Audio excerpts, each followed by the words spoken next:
Ed, can you read Ephesians chapter 6, verse 1 through 4? I can do that. This is so good. And today what I want to do is I want to go step by step as to how to be made whole again, how to overcome. Right. Children, obey your parents in the Lord, for this is right. Honor your father and mother, which is the first commandment with a promise, so that it may go well with you and that you may enjoy long life on earth. Fathers, do not exasperate your children. Instead, bring them up in the training and instruction of the Lord. And that's from the regular Bible? I'm sorry, this is whatever showed up on my Google search. So I have the, did you guys say this is a Catholic Bible? Somebody told me that? It says New Jerusalem. Whatever. I have children, be obedient to your parents in the Lord. That is what uprightness demands. The first commandment that has a promise attached to it. It is honor your father and your mother. And the promise is so that you may have long life and prosper in the land.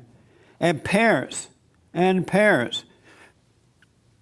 never drive your children to resentment. And parents, never drive your children to resentment, but bring them up with correction and advice inspired by the Lord. But bring them up with correction and advice inspired by the Lord, not inspired by your father the devil, but inspired by the Lord, not inspired by your father the devil. I'm adding that part. Apparently, Ted Cruz spoke at the Republican National Convention. And Ted Cruz is a Republican man who had wanted to run for president. He tried, but Donald Trump kicked him out of the water. And so he didn't succeed. As a result of that, during the primaries, Ted Cruz got angry at Donald Trump, and Donald Trump started calling him names, like lying Ted, right? And then apparently Donald talked about his wife and his father. And you don't talk about a man's wife. It's like talking about his mama. And they signed a pledge that whomever should win, they all would support that person. And as you know, it ended up being Donald Trump. And Jeb, Ted, and the guy from Ohio refused to sign the, what's his name? Casey. Refused to sign the pledge. They didn't keep their word. And Casey didn't even show up for the convention, right? In his own hometown. He could have walked over there. But the point is, I want to mention the anger aspect of it, in that Ted Cruz ended up really making a fool of himself at the convention. And he made a fool of himself because he did not forgive. He got angry during the primary. He held on to that anger. He did not forgive. So he went to the convention, and I'm sure he and his wife and his daddy, maybe his dad and others had talked prior, right? And he went to the convention angry. And rather than going there and doing the right thing, he went and did not support Donald Trump. He got booed. He was booed. Ooh, get out of here. And his wife was on the floor, and she started having a fit about the people booing him. So they had to carry her out. And so as a result of that, for now, it looked as though Ted Cruz has really hurt his own career by doing something like that, not keeping his word. And Ted Cruz claimed to be a Christian. So you would expect more from the Christian. At least keep your word, if nothing else, right? Keep your word. But he may have ended up destroying his own career. And the point is, when you're angry, you end up making a fool of yourself, because your father, the devil, never stopped talking to you. In anger, he's always feeding you ideas. And if you're angry, all angry people are blind and they can't see. So it looked like what he's telling telling you or telling Ted it's the right thing to do. And so I can imagine Satan telling Ted, you know what, go there, be nice, say all these good things in the beginning, and then hit it with it by telling the folks to vote your conscience and don't support. And he's like, yeah, that makes sense. I'm going to do that. Because when you're angry, the lie makes sense. So he went there and he followed that. And so I was talking to James, my producer. I'm like, let's kind of look at his history, Ted Cruz's history with his father and mother. And apparently when Ted was around 3 or 4, I believe 3 or 4, his father left for a period of time, left the family. And so that tells me that Ted Cruz has a hang-up with his father and with his mother that he has not worked out yet. He is not forgiven. He is not overcome. And that's why Satan was able to convince him to do such a crazy thing, to even represent Christianity in a negative way. Because a lot of folks were supporting Ted Cruz because they liked the fact that he was a Christian. They said, oh, he's a Christian, a man of God. He's against abortion. He stood up against the rest of the representatives. They loved this man because he was a Christian, right? But he didn't represent Christianity that day because Christians do not hold grudges. They don't even remember your past. They don't remember what happened to them. They don't remember if you did them wrong or not. A real Christian don't remember that. But Ted remembered, he held on to it, and it nearly destroyed him.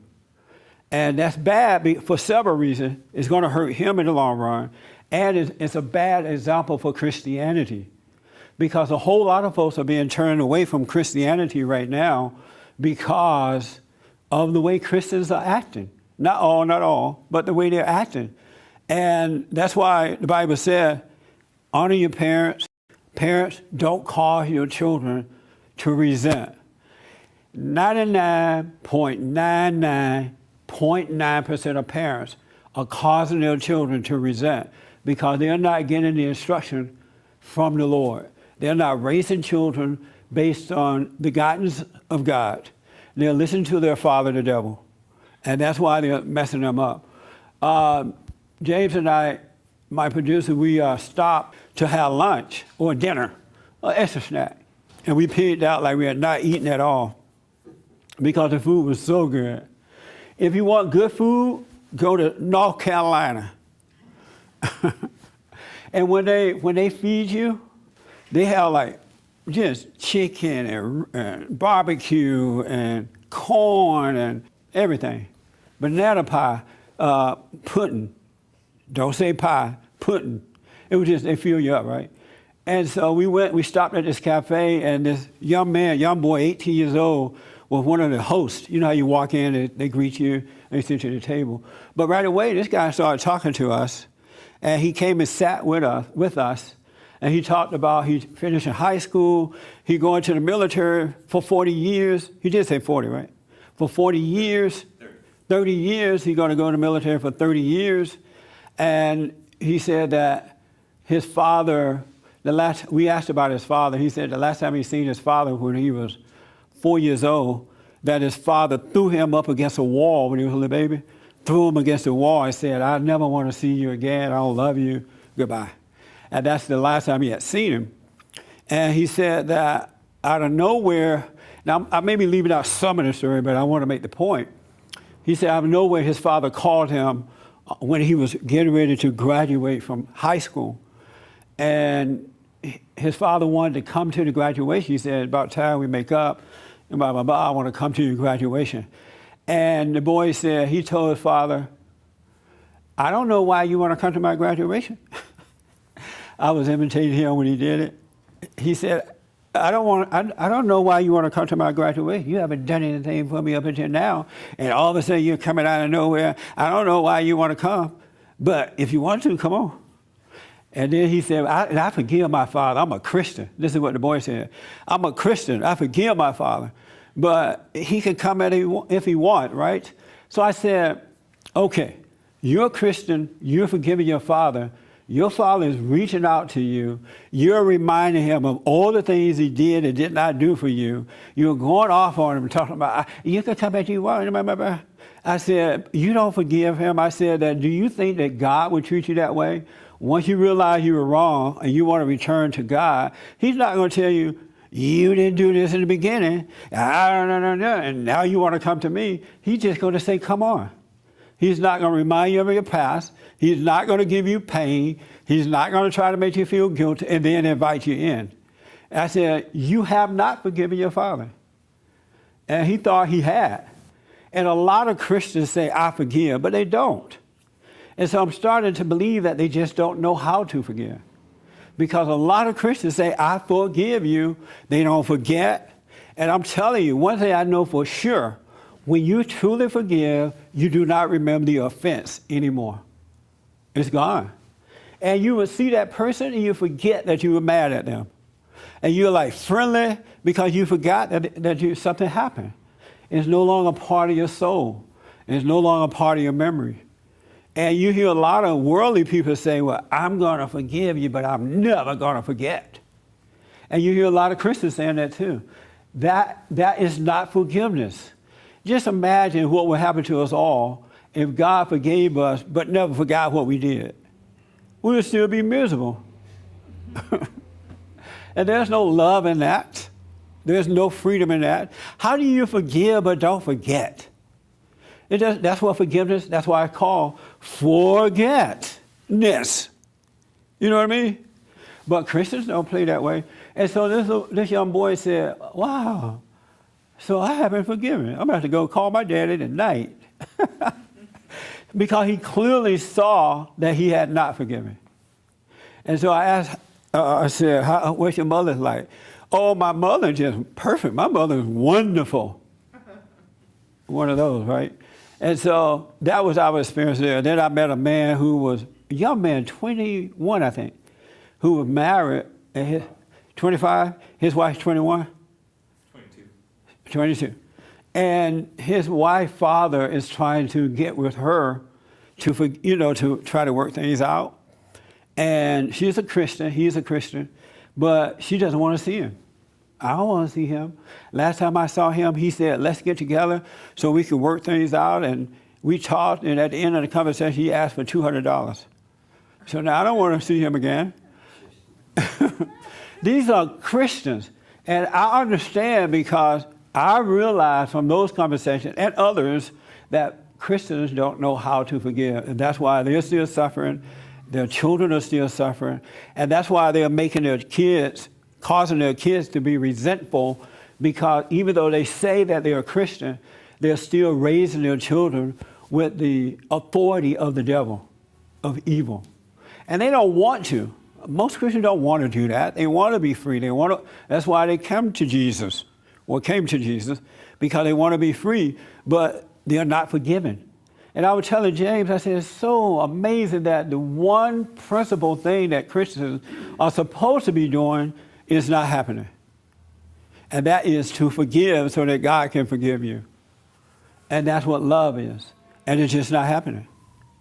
It's hard to find a Christian who is truly forgiven. And before you can enter into the kingdom of heaven, you must forgive. The kingdom of heaven within. And if you want to raise your children properly, you got to forgive. So that a different source can work through you.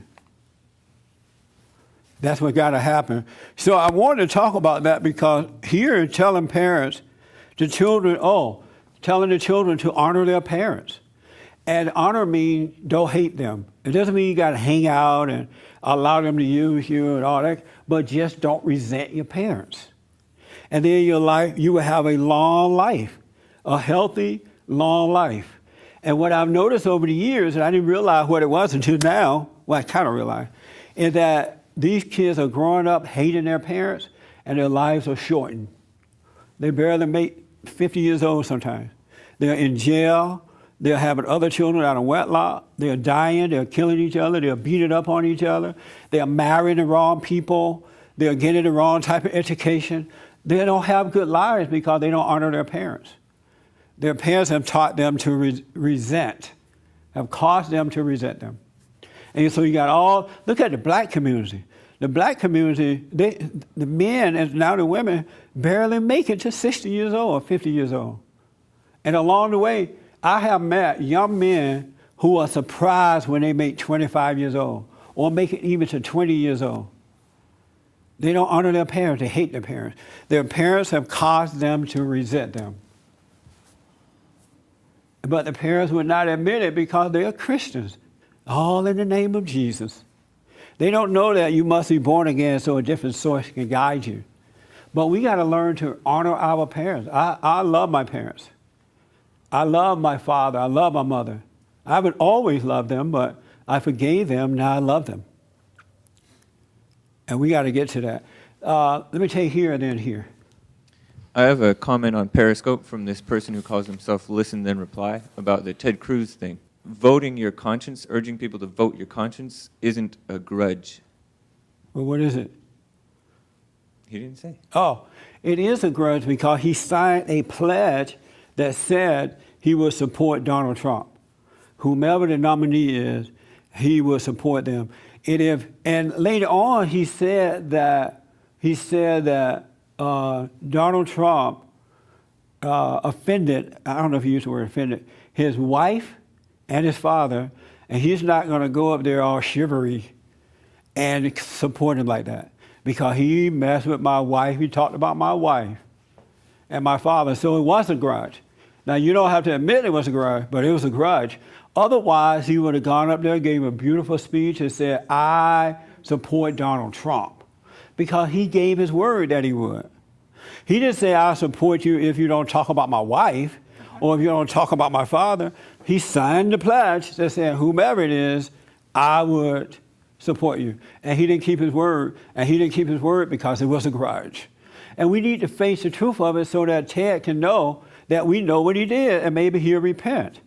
First of all, I think that Ted must have been somewhat deceptive because they could have chosen other people to speak. And he either implied that he was going to support Trump or didn't talk about it because the implication was that that's why he was going on stage, was to support Trump. So he wasn't completely being candid about what he was going to do up there.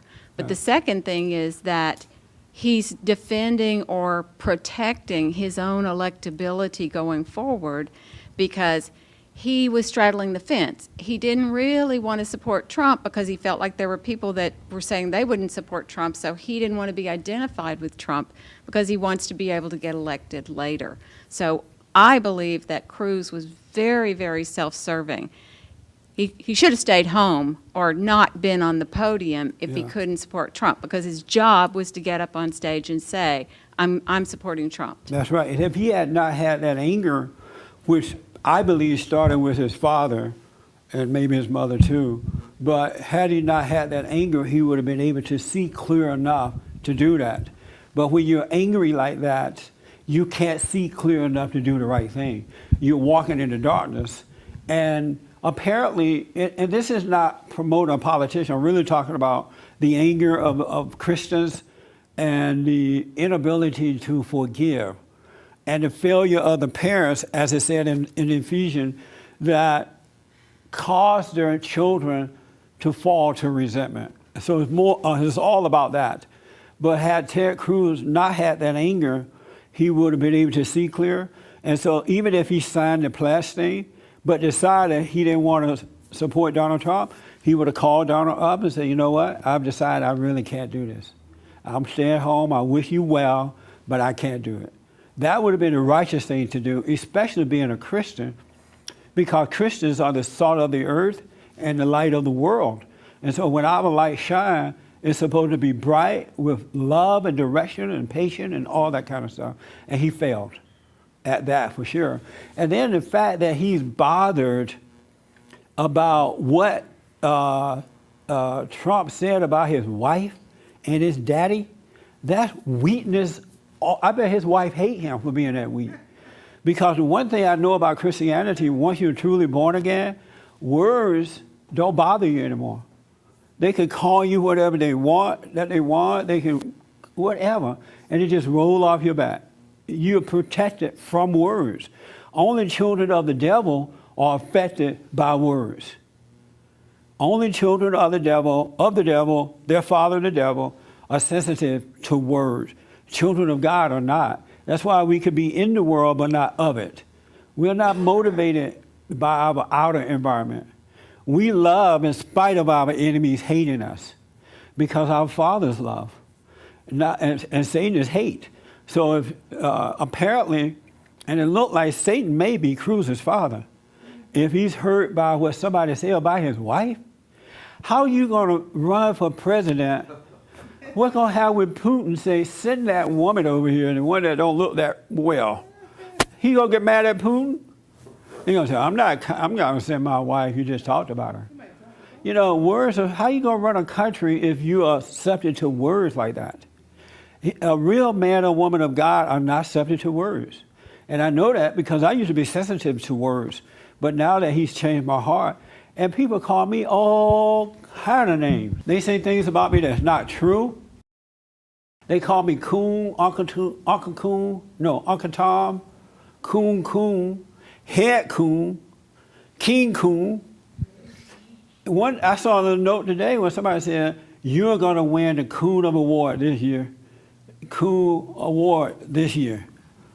Come King Coon. They have called me all kinds of names. But as God is my witness, it doesn't bother me at all. Not one iota. Because I realize they cannot see. Why would somebody, a good person, if they saw that you were wrong or making a mistake about something, they would pray for you. They would wish you well. They wouldn't call you names. Only a blind fool would do that. One that can't see. Where is the love? And the person who calls you names and say they're worse than anybody because they're the one attacking. Satan is their father. And so as a Christian, I would see that and understand it and not take it personally. That makes sense? And so Cruz failed on that. And I like Cruz as a person. I don't know him other than running for office. But I'm talking about the Christian aspect of Cruz. He's on a stage where the world is watching. And just imagine had he gone out there and said his thing and supported Donald Trump. We already know what Donald said about his wife. We would have so much respect for Cruz today. Like, wow, I'd like to be that way. Just forgive and move on, and we have a higher calling. I would want to be that way. That makes sense? Yeah. Let me ask you another quick question here. When it says, and parents, never drive your children to resentment, but bring them up with correction and advice inspired by the Lord. What does that say to you? I think it means that parents should take their guidance from the Lord as to how to treat their children. Yes, because what happens is because we are a spirit and we are subject to either Satan or God, and if you have not been born again, you don't have that brand new nature, you're going to guide your children with the influence of Satan. And everything he tells you to do with them will be a lie.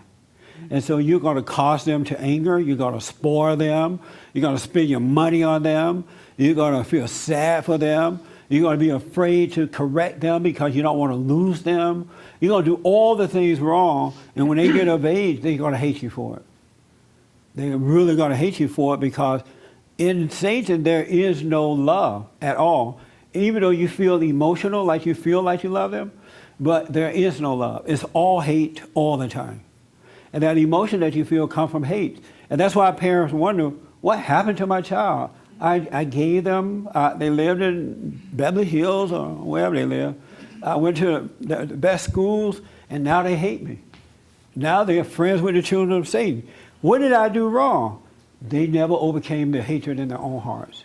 Yes. So can I ask you to take that a step further then? When they behave that way and you begin to see it and you're frustrated because they treat you badly and without respect, Yeah. you caused it, sure you did, but then you're called upon to forgive. Right. And then they treat you badly again. Right. You just keep forgiving and you just because what I'm interested in is the idea of forgetting. Then you have a clean slate, then you may do the same thing over because you forget that they've treated you badly. So Yes. in forgiving and forgetting, you're a bit naive to the fact that they've treated you badly in the past. So if they treat you badly again, you're surprised. And it's like, Right. oh, but you should know because they already did this to you once. They stole from you or whatever they did. So help me with that. Forgive, forget. Then you're going to get treated the same way again. That I want you to know that's a perfect question. And James want to respond to it first. I think you'll be smarter if you do forgive because you'll be able to see things clearly. But you want to know what happens though once you forgive, Once you forgive and forget. and then now they're doing it again. Here they come stealing from you again, or cursing you out, or being lazy, or whatever. What do I do? Do I still have to forgive them some more? I think so. You think Because suppose you forgive them and forget about it. It's not like you're the same that you were before. It's that you're already past the point where that type of thing is going to make you mad, and when you're mad, you're blind to the situation. And when you're blind to the situation, they're going to walk all over you. So if you don't forget it, then they're going to finagle some way to continue to mess with you. Or else in your own mind, it's going to continue to mess with you. I think you should pray about it and ask God to, of course, ask God to help you to forgive them. And I think you should ask God to remind you of the things that they do so that you would remind yourself not to let them do it to you again. Or also maybe remove yourself from that person and pray for them and ask God to, until they change their life, keep them out of my life. Have you ever forgiven anyone? Yeah. I have. And when they offend you again, what do? I forgive them again, but then I remove myself out of their life. Like I don't call them anymore. I tell them, you know what, until you change your life, until you get yourself together, I can't have you in my life anymore. Because okay. I'm not going to allow you to continue to do this to me. And have God ever forgiven you for anything? I'm sure he has, yes. And did you do it again? Yeah. And he forgave you again? Yeah. And you did it again? Yeah. And he forgave you again? Yeah. Did he remove you from his life? No. And are you his daughter? Yes. So why not act like your father? Removing somebody out of my... God is God. We're human. But you his daughter. No, I'm just saying, for me, I would remove somebody out of my life. Like, I'm not saying not ever talk to them again, but I'm saying until they change, I would step away from them, because the Bible does tell you, like, you have to remove yourself from certain things, and maybe it means certain people. Okay. Let me just add, you want to respond to that? Yep. Oh, okay. So one of the interesting things about forgiving and forgetting, if you do all of it, is that there is this thing that kind of takes over, sort of, some people call it grace. You can see things with the grace of God, and you will behave differently the next time. I think that's what James is trying to say. You're not the same person as you were before you forgave and forgot. And so therefore, you'll be able to deal with them with higher principles. I have situations in my own life you know about, that when you forgive, one of the interesting things about forgiveness and forgetting is this, it's one of the ways to handle this weird emotion called guilt. When you forgive somebody, you don't feel guilty about how you interacted with them in the past, and you start seeing them as they are. Yeah. And then by seeing them as they are, you get better and better at handling them. You don't have to get rid of them in your life. You certainly don't have to bring them in emotionally, but you will deal with them properly. And I've seen that happen, actually. So that's my view. James was right when he said, but let me tell you about forgiveness. Once you truly forgive, forgiveness is a dying away from and waking up to another reality. When you forgive, you no longer have that spirit of unforgiveness in your heart, mind, and soul. It's gone, period. And so you're only a person of forgiveness. You live Just like prior to being born again, the new nature, you're living a life of unforgiveness. You only like those that like you. You only love who you're loved. You have no patience and tolerance for the bad person, blah, blah, blah. But when you forgive, all that is gone, and now you're a brand new person. And so when someone offends you, you can see how to deal with them. Let's say your kids, right? You've caused them to resent. Now they're young adults, teenagers or whatever, and they're crazy. You know, they're stealing from you, they're lying to you, they're trying to take advantage of you. You will see how to deal with them in that moment. You have the strength to do the right thing, because doing the right thing is no longer based on how you feel about your kid. It's based on what is right. And that will give you the strength to be strong with them, to do the right thing. And as Marilyn said, if you have to get rid of them, they can't come around until they get themselves together. You also have the courage to do that too. But you don't remember what they have done. You just see they need to go and suffer and get themselves together. You can see that they can't see, they're messed up, and you have not been able to help them, so they need to go out there and suffer. That's why I tell parents, when your boys and girls become adults, especially boys, once they turn 18, put them on the street. Let them go. But make sure you have raised them in the right way to go along the way, you know, with God's encouragement. Don't spoil them. Don't be afraid to. I know fathers who are afraid to correct their children because they don't want to hurt their feelings. They waste money on their kids, and they waste all the, and it's so unnatural for men to do that. But they're doing what the mama would be doing because they haven't forgiven. So they're still operating in the wrong nature. But once you forgive, you're guided by the light now and not the darkness. So you can always see the right thing to do. And some people say, oh, how can you do that? But you see it's the right thing to do. And you do it because it's the right thing to do. It's not based on how you feel. Because now there is no more darkness in your life. It is only the light guiding you. But prior to being born again, you're only guided by the darkness. That make sense? Yes. I have another question on Periscope from Richard. Can I forgive my father and still not want to have a relationship with him because of how he behaves? And what if I can't forget the things that he has done? Then you haven't forgiven. Because just as God can't remember our stuff. God does not remember. Once we say we're wrong, he doesn't remember it anymore. And so if we're children of God and we have his nature, we have to be like the Father. And if the Father can forgive us and not remember, who are we to forgive somebody else but remember what they did? That's not love, and that's not forgiveness. And so the only reason that you can't do it, Richard, is that you haven't truly forgiven your father. Because once you forgive, all that stuff is gone. I'm trying to imagine myself not wanting to be around my father once I forgave him. I can't even imagine that. Because there's no war there, there are no grudges. The love of God protects me from my father. You know, I could be around him and not let him use me. I could be around him. And who am I to hold on to the mistakes he made anyway? Look at the mistake we make. And as God is forgiving us, if we are children of God, we forgive our fathers.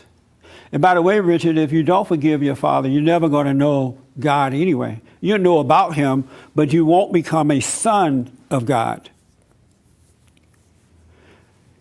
It's only the children of Satan that don't want to forgive. I want to talk about how to forgive, because I know a lot of people don't know how to do it, and that's where the problem is. I believe that most Christians want to forgive, because they always say, I forgive you, but I ain't going to forget. I forgive you, but you can't come around here and do nothing for me while I'm growing. What I realize is that it's not material things that we want from our fathers and mothers. It's with our father, it's that soul connection that is missing. So when this boy was saying, my dad didn't do nothing for me anyway, That's not what's important anymore. He's a young man now. But it's that soul connection that boys and girls need to return to with their father. Then they'll feel completed. That's what is missing. The spirit is dying. The body has healed, but the spirit is suffering because you have not spiritually reconnected with your earthly father. Well, two things. Richard said that he thinks that it's hard because of the nature of the things that he did. No, that's because he's judging the nature of it. Ask Richard, has he done things that was hard for somebody else to forgive him? Have you done anything, Richard? Marilyn, tell us how. Yes. He said yes, see? And so you would want your kids to judge you on those things. You didn't want to do. Fathers do not want to hurt their children. Mothers do not want to hurt their children. They don't say, oh, let me find a man to have a baby with so I can hurt it. They are driven by something too that causes them to do the things they don't want to do, just as you are. So if you can understand that, it'll be fine. So, Richard, I would highly recommend you forgive your father. Go ahead, Jay. He says, but I've never been physically abusive to anyone. Oh, good for you. You cause all other kind of, it doesn't matter what the abuse is. Your body has healed, but your spirit has not, because you're not forgiving your father. Marilyn, tell them how to forgive.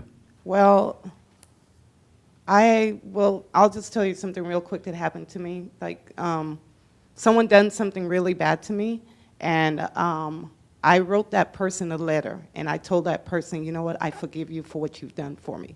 And every time that thing came up, that what that person did to me, I just said, God, I said, Father, I forgive them. And I called their name, and I said, I forgive this person for what they done to me. And the more I said it, the more the memory didn't come back to me. So I just had to say, Father, bless them, and I forgive them for what they did to me. And that's how I forgave that person. And now the stuff that person did to me, it doesn't really come up anymore. It's just like, if I see this person on the street, I will still say hi and bye to them, and I wouldn't hold any grudges. So that's the way I forgive them. Do you remember what they did when you see them? Yeah, but it don't hurt as much as it used to. But your Father God will want you not to even remember. Because the only reason it's still hurting a little bit is that you're still judging them. That's why when you see them, you remember. When you remember, you're judging, and you feel the pain of judgment. The Bible Go-To guy want to tell us real fast how to forgive. I'm looking at the clock here. Have you ever forgiven? Getting close to it. So that means no? No. You've No. not forgiven. Sometimes I believe I have, because I respond correctly to a situation, or at Right. least I think I am, and then other situations seem to overtake me. So I don't think I've forgiven Okay. 100%. I knew this. This is why I wanted to talk about this. I believe most people want to forgive. You want to forgive, but you just don't know how. And I'm going to tell you how. All right? But Mary, you want to help us out, Sister Mary? Have you forgiven? No. Oh, Lord. A sinner on the front row. At least you're sitting on the right row. I want to get the right information. Obviously not, because I still remember. Yeah. You know, Marilyn or the Bible Go-To guy said something that I realize now, just realize this. When God caused me to forgive 28 years ago, or however long it's been, that was the only time I ever had to forgive. Because once He caused me to forgive that issue, everything else was gone. And everything that has happened to me since then, I've never had to forgive because I never judged it. I didn't take it personally because I realized the people just couldn't see. They mean well. They couldn't help it, so I don't have to forgive. But here's how you forgive. Here's what happened to me as a witness, all right? I had this anger, and it felt, and the proof that I had the anger is that I was emotional and doubtful. I lived in my imagination all the time. I didn't know what I wanted to do in life. I overreacted to temptation. Did you know that temptation is a sin? Anybody? Nobody knew that, huh? Isn't that something? Temptation is a sin. That's why in the Lord's Prayer it says, lead us away from temptation, deliver us from sin. Temptation is a sin. Because temptation causes you to overreact, and once you overreact, you sin. You get mad, you carry out, you blah, blah, blah. That's why in the prayer it says, lead us away from temptation. And we are always being tempted. It's a sin to tempt and to be tempted. But anyway, and so I was 38 years old, very emotional. I came out here to California, just didn't know what I wanted to do. Went to the churches. They said it's the white man, so I got mad at the white man. And so I was feeling all this conflict on the inside. And one day, I heard a preacher say, all you have to do is forgive. Just when you pray, be still and know God. And at this point, I'm desperate because I wanted to get over this. The other churches couldn't help me. And so I finally asked God one day to let me see myself because I couldn't understand what was wrong. I'm paying tithes. I'm reading the Bible. I'm getting up in the morning and doing that praying in tongue thing. Nothing's working. So finally I said, God, let me see myself. Let me see what's wrong, what I look like. I can't see myself. And then one morning, I'm getting dressed, forgot that I asked, and he gave me a quick look on the inside. And it was pure darkness. It was evil. There's an evil darkness that's different than the night. It's a wicked light darkness. It's like, you see those movies where they have like this dark cloud will go into a room and it's like real eerie and wicked? I saw that in me. And I'm like, oh my God, I didn't know I looked like that on the inside. And so I wanted to know how to get past all this. So I'm sitting and I'm just quietly saying nothing, but I wanted to know the truth. And in an instant, he allowed me to see that I resented my parents. Honor your parents, right? I was not honoring my parents. I was resenting my parents. And when I saw that, he caused me to, I felt a sadness that I've never felt before. It's not like, and I felt sad about things, but this is a sadness that caused me to realize I was wrong for hating them, for resenting my parents, for being angry. And all this is happening so fast. I make it sound like it took a while, but it just happened. He allowed me to see that I resented my parents, and that caused me to realize I was wrong. And when I accepted that, everything changed. I didn't blame them. I realized I was wrong for resenting my parents. Yes, it was wrong for what they had done, but that didn't even matter anymore. What was hurting me and keeping me away from forgiveness, I had not acknowledged that I was wrong for hating them for what they had done. And when I saw that, I'm like, wow, I had no idea. So when I went, and this is how you forgive. When you can see that for yourself, you go to your parents and you say to them, I am sorry for hating you or resenting or being angry at you because of whatever reason. I remember when you had no patience with me. Whatever it is that you resent them for. I'm sorry for hating you. I'm wrong. You don't ever go to them and say, forgive me. Would you forgive me for hating you? Don't ever do that. That's not in the Bible. Did you know that's not in the Bible? And that's what everybody does. They go to the person that they're mad at and they say, can you forgive me for being mad at you? That's not in the Bible. I brought this up on the radio show. Nobody can find it in the Bible, and I thought that was in the Bible. But it's not. It says, go and forgive, and when you forgive, I will forgive you. And so forgiveness means you admitting that you hate them, not what they've done to you, because your soul is hurting because of your hating of them. That's why your soul hurt. And when you ask people to forgive you, they're not going to forgive you because you're giving them too much power. You're causing them to play God and all that kind of stuff. You are hurting because you have not forgiven them. That's what the problem is. So never say, forgive me, apologize for hating them. That makes sense? Then you shall go free. That's how you forgive. They ain't going to forgive you. You forgive them, your problem is from hating them. That makes sense? What do you think about that, Brenda? I was looking back toward my parents who are both gone, and I did do that. I did go to them and say, look, I realize you did the best you could with what you knew at the time, and I hold no grudge. I've forgiven you for the things that you've done, so don't carry any guilt from me. I think where I get a little tripped up is with your use of the word forget, because I don't look back and go, I remember when they spanked me. I don't care anymore.